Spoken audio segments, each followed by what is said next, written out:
Sun-dried tomatoes.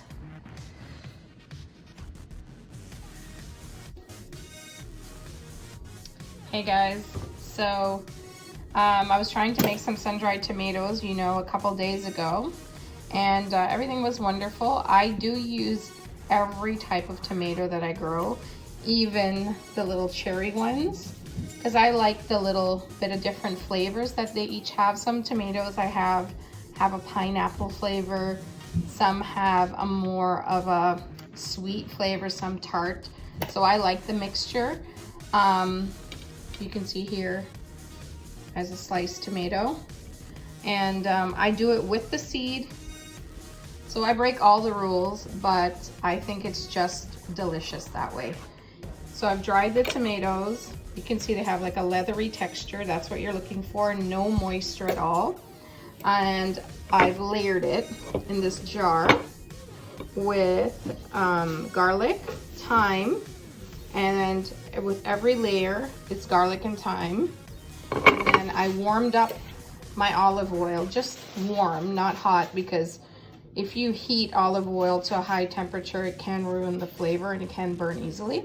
So just once it's warm, then I poured it warm into the jar and then I closed it up. So that's pretty much the process. And I can tell you, I have been using this in my cooking already because I can't wait. And it's just been delicious. So I hope you'll make some sun-dried tomatoes today. And again, feel free to use any tomato you like. Put it in the oven, 200 degrees for 6 hours. If you think it requires more, then go ahead and do that. And you'll have delicious sun-dried tomatoes like this. So here we are. I have some garlic cut up, some thyme, and some fresh basil, and I'm layering them in the jar. First I started with the herbs and garlic at the bottom, and I'm just layering it.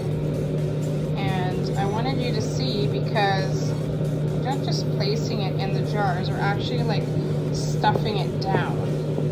So that's why I ended up like one tray of tomatoes uncut, like maybe you know, 8 pounds of tomato gives me like that jar there. So you can kind of understand how much you need to kind of get this much. Okay, so it's a great way to save your tomatoes and save space at the same time.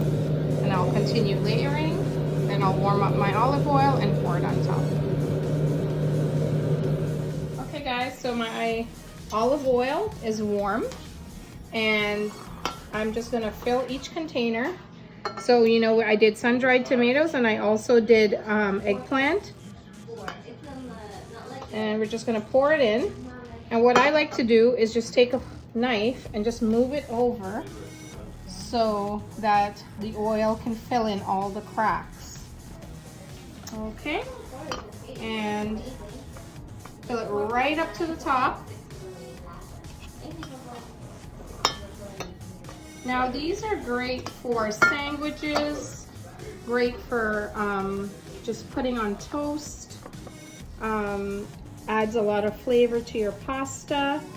If you're West Indian and you make choka, this is delicious. If you ever had a sun-dried tomato choka, so much flavor to put on your dal or have with your dal.